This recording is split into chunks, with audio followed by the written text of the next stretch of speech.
Merci aux intervenants qui sont très impliqués au niveau local et qui ont déjà développé de multiples initiatives par eux-mêmes, j'ai envie de dire. Merci encore. Une première question, vous avez levé le doigt en premier. Oui, ça marche. J'ai une question rapide et puis j'ai juste une remarque. Donc je voulais tous vous rassurer, moi je vais travailler en collaboration avec vous, je suis députée au Parlement, donc depuis le mois de juin, donc je vais travailler avec monsieur le sénateur s'il veut bien et avec tout le monde. Dans ma profession j'étais avocate, donc je vais me rapprocher de vous madame. Et voilà, donc rassurez-vous, moi je suis impliquée sur la cause animale depuis que je suis toute jeune. Ma question était la suivante. Est-ce que vous pensez qu'il serait bien de créer un fichier particulier, comme on a par exemple FIGES, ou un fichier particulier sur les violences intrafamiliales ou intrafamiliales et animales? Je ne sais pas, c'est ma question.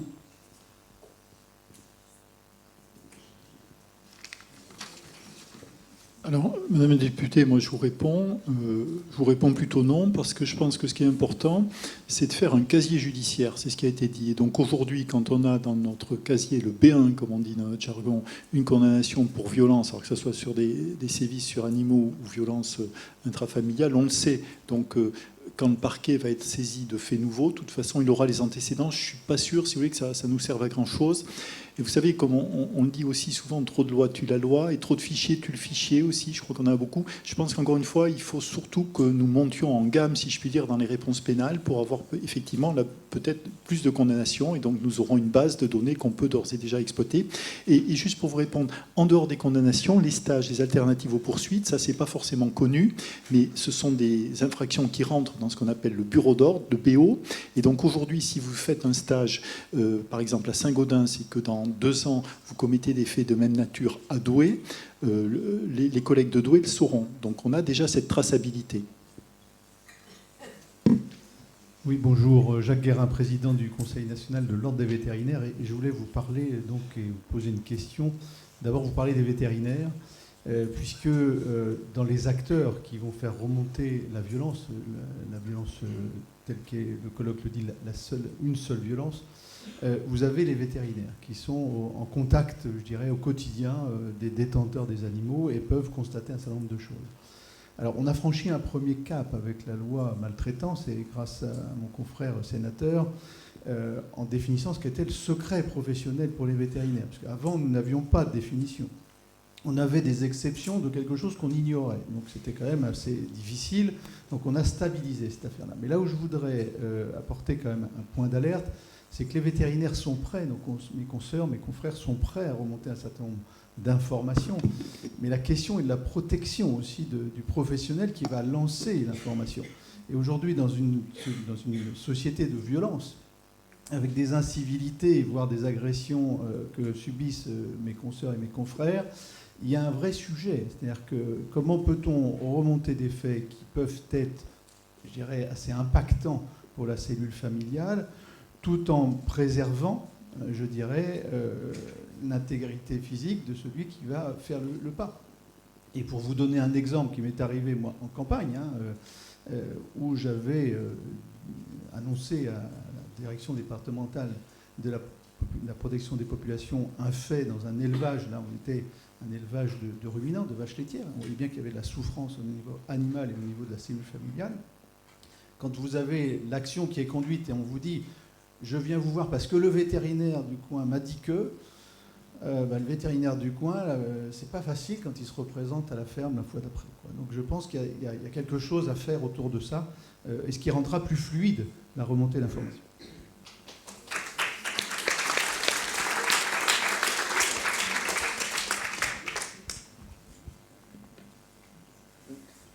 Monsieur le Président, je suis désolé, après je ne veux pas monopoliser la parole, mais vous avez raison. Mais en même temps, j'ai envie de vous dire, dans l'éducation nationale, c'est pareil. Est-ce qu'un enseignant dirait je vais avoir des problèmes avec les parents, donc je ne vais pas signaler que l'enfant me paraît en danger? Mais vous avez raison, il faut qu'on protège les professionnels. Donc je pense quand même que là, c'est un peu une mise en musique, j'allais dire une mise en musique judiciaire. Donc il faut effectivement qu'on intervienne dans l'élevage, mais on peut, et ça, le procureur pourra compléter, on peut en procédure éventuellement ne pas faire apparaître la source, si je puis dire, le signalement. Mais j'en profite, Monsieur le Président, pour vous dire qu'on a un problème, si je puis dire quand même, avec votre profession, non pas lié à la qualité professionnelle, mais je pense à l'intervention de ce matin, pour que nous puissions avoir des vétérinaires qui effectivement intègrent bien ce qui est cette subtile distinction entre les C4, les C5, le délit, et ça s'apprend. Et je pense que si on veut progresser sur cette thématique-là, il faudrait qu'on arrive, pardon de ce langage un peu technocratique, mais à mailler le territoire. Vous savez, on a le même sujet pour la médecine légale des personnes, c'est-à-dire ce qu'on appelle l'ITT. Bon, il n'y a pas d'ITT pour les animaux, mais c'est un métier. Être médecin, c'est une chose. Déterminer un préjudice sur une personne, c'est autre chose. Et on a le même sujet concernant la maltraitance animale. Et là, je pense qu'il y a de gros efforts à faire pour qu'on puisse avoir des correspondants vétérinaires qui sachent ce que sont nos exigences judiciaires. Et puis peut-être, pardon, Monsieur le Président, parfois ça peut être le cas, vous savez, il faut qu'on évolue, nous, dans la magistrature. Je pense que certains vétérinaires aussi doivent évoluer. Juste pour vous donner un exemple, moi j'étais très frappé sur des faits qui, à mon sens, sont des faits vraiment de maltraitance avérés, d'avoir éventuellement un certificat vétérinaire disant, bon, ben, c'est pas trop grave, parce qu'on était en milieu rural, et c'est un peu ce que disait M. Amouzategui, finalement, je pense que culturellement, on considère... Bon. Donc voilà, c'est un vrai travail à mener ensemble.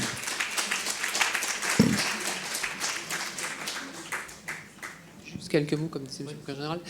Effectivement, je trouve qu'il n'y a rien de plus de bêtise que de dire nous venons parce que le vétérinaire a dit que. Ça, c'est la première des choses qu'il ne faut jamais faire, parce que la première des choses, c'est surtout si on a un service compétent, lorsqu'un vétérinaire fait un signalement, déjà on peut le remercier, et ensuite on étaye ce que le signalement, et le signalement on le prend pour soi et on le monte en enquête. Et la responsabilité totale d'une procédure ne doit pas reposer sur le vétérinaire. Et je pense que ça, c'est un travail qui doit se concerter, qui doit se faire également entre la justice et les vétérinaires et les instances, pour travailler justement comment on travaille le signalement, quel est le mode, quels sont les circuits et les process que l'on met en place, de manière à assurer la protection, mais également assurer la remontée. Et quand on parlait justement de cette sensibilisation, détection et autres, c'est un travail qui doit se faire, mais mutuel, en assurant la protection et qui garantira pour la justice, en tout cas, les meilleurs signalements pour avoir les meilleures procédures. Je suis à votre disposition.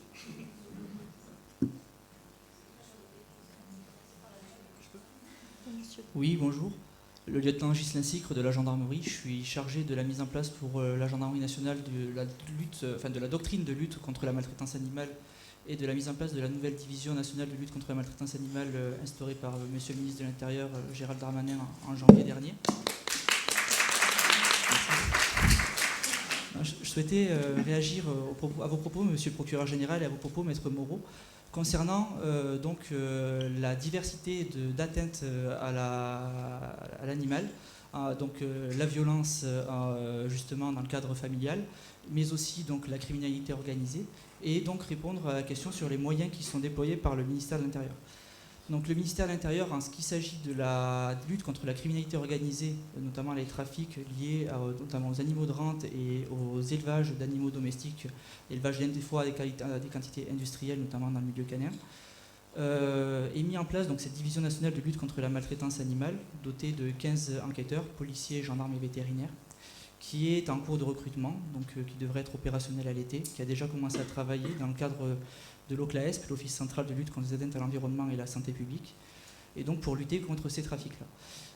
Pour ce qui s'agit des atteintes aux animaux, en particulier les violences dans le cadre familial et personnel, nous sommes en train de travailler, donc suite aux annonces ministérielles, sur la mise en place donc, pour la gendarmerie nationale de 3000 gendarmes et 1000 policiers qui seront référents dans les commissariats et brigades de gendarmerie. Et une formation est en train d'être mise en place justement pour les sensibiliser la variété des atteintes que peuvent être victimes, pardon pour le terme, les animaux. Donc de travailler effectivement sur l'aspect maltraitance animale et violence intrafamiliale. Voilà. C'est tout.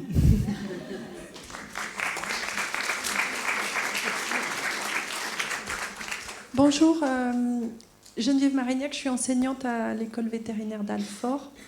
Je voulais juste dire un petit mot à Arnaud Bazin et poser une question à son voisin, Monsieur Fauquet. Alors, Arnaud, c'était juste pour te dire que le guide de l'AMA est un enseignement obligatoire pour les enseignants d'Alfort et d'Oniris, que pour lesquels je fais l'enseignement, mais je ne fais cet enseignement que depuis 6 ans. Donc voilà, les choses sont en train de se faire. Et je sais que Denise Remy à Lyon le fait aussi. Et je pense que Christian Diaz en parle aussi à Toulouse. Voilà.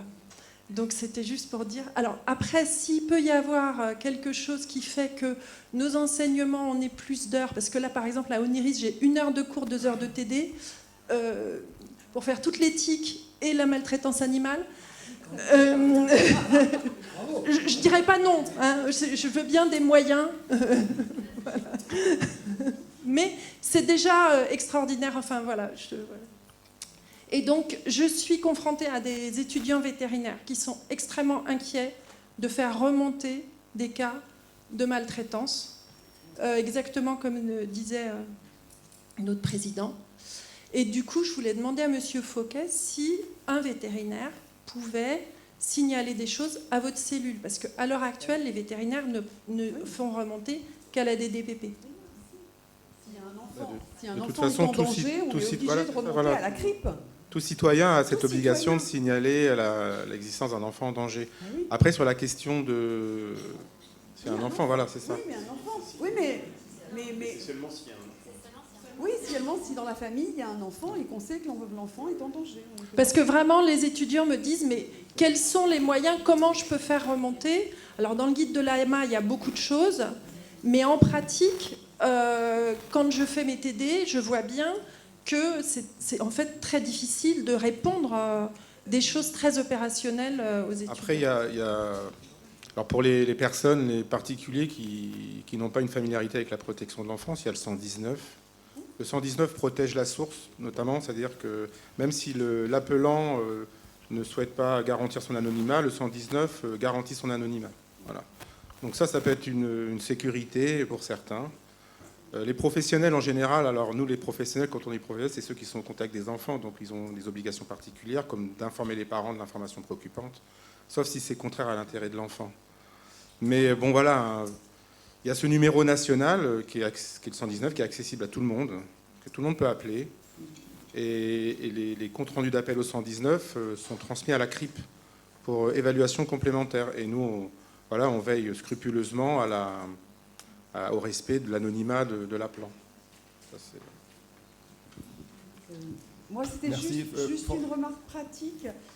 Sur le site de notre association, l'AMA, on a une carte de France qui est à disposition des victimes, bien sûr, pour prendre tous les contacts avec la DDPP, avec les commissariats. Il y a toutes les associations, on a repris sur le site de nous toutes les associations de victimes de femmes.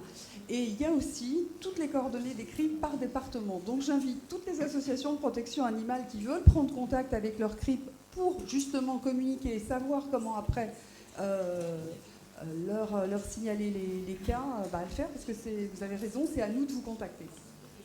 Et juste en complément d'information, la prochaine section est sur le signalement et la remontée des informations, donc vous aurez également des intervenants qui pourront répondre à ce souci, comment signaler et à qui. J'ai une question au fond. Oui, merci. François Moutou, vétérinaire. Alors si j'ai bien compris depuis ce matin, nous avons parlé d'animaux qui pouvaient être soumis à la violence, mais leur point commun, c'est d'avoir un propriétaire. Et on veut protéger ces animaux de la violence, ce que je comprends. Mais il existe aussi en France, pas loin de chez nous, des animaux sans propriétaire. Et ça s'appelle un peu la faune sauvage, finalement. Et ce qui est dommage, c'est que pour l'instant, les différents codes qui régissent un petit peu le monde dans lequel nous vivons, en particulier en France, n'ont pas tous les mêmes acceptions de la sensibilité animale. Et le code de l'environnement, où sont toutes les espèces, ne reconnaît pas la sensibilité aux animaux. Alors je sais que le code de l'environnement s'occupe d'espèces, mais qui sont souvent composées d'individus. Et donc ce qui est paradoxal, c'est qu'un renard qui serait soigné légalement chez un confrère en centre de soins sous le code rural est sensible, on le soigne, on le guérit, on le relâche, il perd sa sensibilité, repassant sous le code de l'environnement. Est-ce qu'on ne pourrait pas, d'une façon... On a un petit peu évoqué le loup, j'ai entendu parler de l'ours.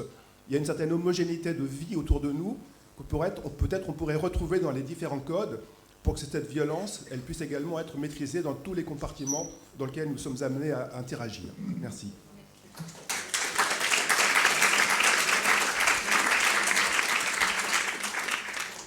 Oui, alors vous avez tout à fait raison. les animaux qui appartiennent, enfin qui sont la faune sauvage libre, ne sont pas protégés par les textes qui concernent la maltraitance. Et c'est d'autant plus dommage que souvent, on a pu voir d'ailleurs des vidéos d'enfants ou d'adolescents qui malmènent par exemple un renard. Alors on essaie en tant qu'avocat, on essaie de les rattacher tant bien que mal, on essaie de les faire, de plaider quand on est devant un tribunal, on porte plainte et on essaie de plaider que cet animal était captif, parce que dès lors qu'il devient captif ou apprivoisé, on va pouvoir lui appliquer ce régime de protection. Mais on est très rarement suivi, parce qu'effectivement, on ne va pas considérer, même s'il était contraint, ou même, voilà, il faut qu'il y ait un espace vraiment clos. Parfois, on y arrive, hein, sur une affaire que j'avais eue avec des cuisses de grenouilles, des grenouilles qui avaient été...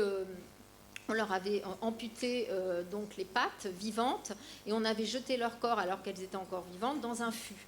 Et on a réussi à faire retenir, outre l'exploitation irrégulière, etc., et puis il y avait aussi une infraction sur les espèces protégées, la captivité, et donc, de ce fait, le délit, là, en l'occurrence, un délit de mauvais traitement, parce qu'on avait considéré que c'était une exploitation.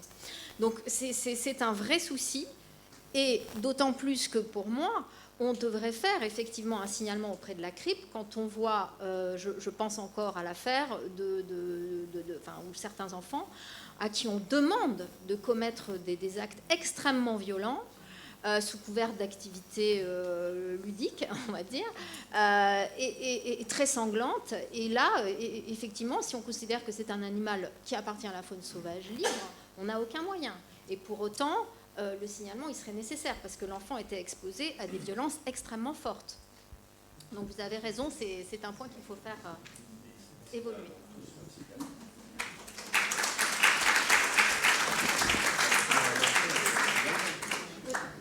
Non, on ne fait pas, parce que l'animal, alors on le fait parfois. Moi, je conseille les associations de le faire.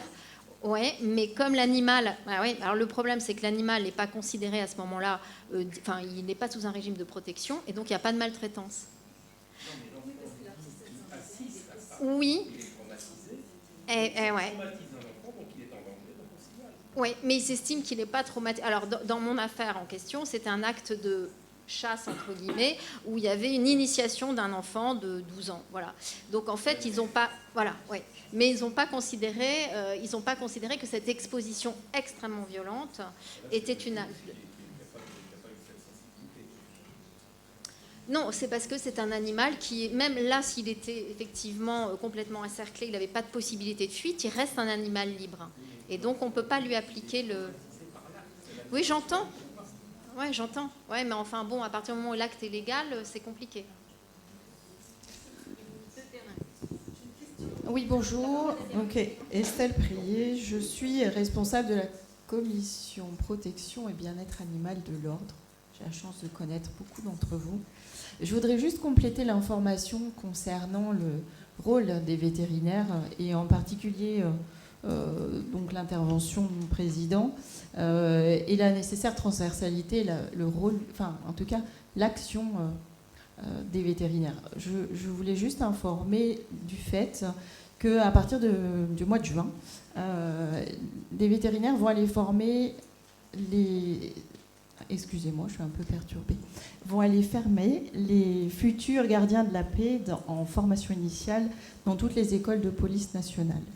Donc ça, c'est quelque chose qui s'est mis en place en particulier grâce à l'association dont vous avez cité le nom tout à l'heure, Catpatoun, qui a tiré la sonnette d'alarme il y a 1 an et demi en disant il faut qu'on travaille tous ensemble. Les vétérinaires s'impliquent, vous le savez, il y en a aussi sur la région toulousaine. Et cette problématique, effectivement, de crainte, elle existe de façon générale sur notre profession, mais le mouvement, là aussi, s'est enclenché dans le sens où les vétérinaires ont toujours été témoins de ces violences, mais aussi avec des craintes, aussi avec des mentalités qui évoluent, aussi avec une culture qui évolue, où effectivement un animal de rente, la gradation de son état, est-ce qu'il y a maltraitance ou est-ce qu'il n'y a pas, chez les vétérinaires aussi, l'appréciation a évolué, les connaissances scientifiques ont évolué, bref, les choses changent. Donc je tenais à souligner ça et une très forte implication en tout cas en partenariat également avec l'association AMA, parce qu'il y a eu un vrai travail de fond juridique. Et s'il y a une deuxième version déjà du guide, c'est parce qu'il y avait eu une première version et que la loi est venue changer la donne en ce qui concerne le secret professionnel. Donc je tenais à souligner ça. La deuxième chose, c'est que vous avez dit tout à l'heure que vous aviez besoin de vétérinaires pour caractériser les faits. Moi, je voudrais quand même attirer votre attention sur le fait qu'un vétérinaire généraliste dans sa clientèle n'a pas à caractériser les faits. Ce n'est pas lui qui va décider si c'est un sévice, une cruauté, un mauvais traitement, enfin tout ce qui va différencier. Et je pense qu'on ne peut pas attendre de tous les vétérinaires qu'ils soient en mesure de vous décrire précisément les choses pour que derrière, ça puisse être caractérisé. Alors qu'ensuite, pendant l'enquête, vous puissiez faire appel à des vétérinaires effectivement peut-être plus formés, experts, qui auront eu des notions de médecine légale et qui pourront faire en sorte que ce sera plus facile, plus efficace. Oui, mais en tout cas, en première intention, c'est pas possible. Le rôle du vétérinaire, c'est de jouer son rôle de scientifique, de sachant, et de faire un compte-rendu factuel. Et si déjà on obtient ça de tout vétérinaire confronté à une forme de violence, je pense que vous allez être submergé. Et tant mieux. Mais en l'occurrence, on a déjà, nous aussi, de notre côté, un travail de formation, d'information, et c'est prévu.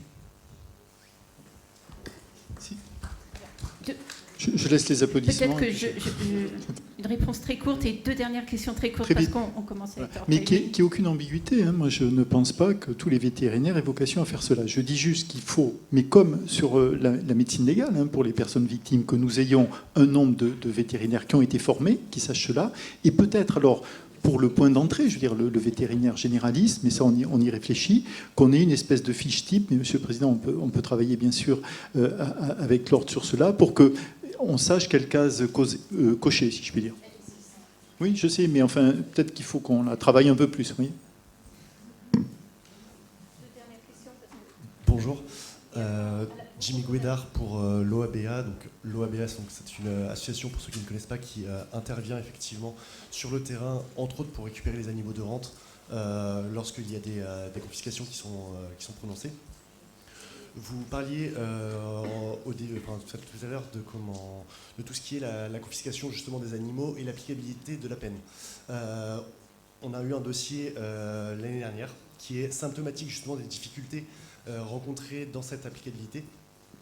Un éleveur a été condamné à interdiction de détenir et interdiction d'exercer. Cet éleveur, évidemment, parce que ça arrive régulièrement, a continué d'exercer son métier et de détenir des animaux.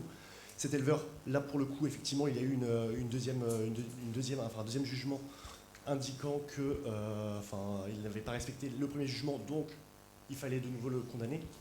La question s'est posée de savoir qu'est-ce qu'on faisait des animaux qu'il avait récupérés. Parce qu'il faut savoir que cet éleveur est une nouvelle fois, c'est le thème du colloque, violent physiquement parlant. Et donc aucune association n'est intervenue pour récupérer ces animaux. Le juge s'est posé la question, donc, que fait-on de ces animaux? Aujourd'hui, ces animaux sont chez lui. Il y a eu un report pour diverses raisons. Mais aujourd'hui, cet éleveur détient toujours ces animaux. Il a été, entre guillemets, condamné, même si ce n'est pas le terme, à s'occuper de ces animaux le temps du procès. Enfin, le temps on marche sur la tête. Donc effectivement, la question d'une structure régionale est nécessaire, non seulement pour éviter ce type de cas, mais ça peut également être utilisé pour les transports. Par exemple, quand il y a une infraction au transport et que les transporteurs doivent décharger, eh bien, ça peut être aussi utilisé pour ça. Enfin, voilà. Effectivement, il y a un réel problème d'applicabilité des peines dans ce contexte-là. Moi, je peux que vous rejoindre parfaitement. Aujourd'hui, on se débrouille parce qu'en fait, on a peu de dossiers. Donc, à l'exception de cas comme ce que vous indiquez, et on peut que le regretter, enfin, moi, dans mon ressort, on s'en sort pour le coup pas trop mal parce qu'on a très peu de dossiers. Donc, ça va. Quand ça va monter en puissance, et j'espère que ça va monter en puissance, vont se poser des vraies questions de prise en charge. Et M. le procureur général parlait la nécessité de réfléchir à une prise en compte du financement par les frais de justice, ça me paraît évidemment quelque chose de fondamental. C'est vrai que c'est toujours difficile en fait d'entrer dans le concret de ces situations-là, surtout effectivement quand vous avez des animaux où l'entretien peut être compliqué. Moi j'ai eu des dossiers récemment avec de nombreux chevaux. C'est très compliqué de trouver des structures capables d'accueillir des chevaux et capables de financer l'entretien de ces animaux. Voilà, mais je ne peux que vous rejoindre sur votre constat. Oui, non, c'est pas une question d'ailleurs, c'est simplement pour revenir sur les propos de Maître Moreau, auxquels j'adhère complètement. Mais la question qui avait été posée était de demander quelle était la protection de la faune sauvage tout à l'heure. Et je crois que celui qui avait posé la question, enfin moi j'ai mal compris, mais vous avez dit que dans les différents codes, bon, il n'y avait pas la reconnaissance du caractère sensible de l'animal. Je voulais simplement préciser qu'avec l'article 515-14 du Code civil, tous les animaux sont doués de sensibilité, tous. C'est-à-dire que ça concerne à la fois les animaux donc de compagnie, les animaux domestiques ou les animaux sauvages, même s'ils sont soumis au régime des biens, ça c'est un autre problème, mais sur le plan civil, les animaux sauvages sont des res nullius, donc font bien partie, si vous voulez, de ces animaux qui sont sensibles et qui sont vivants, évidemment. Donc il n'y a donc pas il y a une généralité, si vous voulez, dans la reconnaissance de cette sensibilité. Maintenant, quant à la protection effective, ça c'est un autre problème. Ça, évidemment. Oui, on est bien d'accord que sensibilité, voilà, on est bien d'accord qu'ils sont sensibles. Sûr, j'allais dire, ça leur fait une belle jambe. Parce qu'ils sont sensibles, mais on peut les torturer. Je sais. Donc voilà, c'est dur à entendre quand même. Vous êtes un être sensible et vous êtes capable de souffrir. Mais on peut vous faire tout ce qu'on veut. Merci de ces échanges très riches.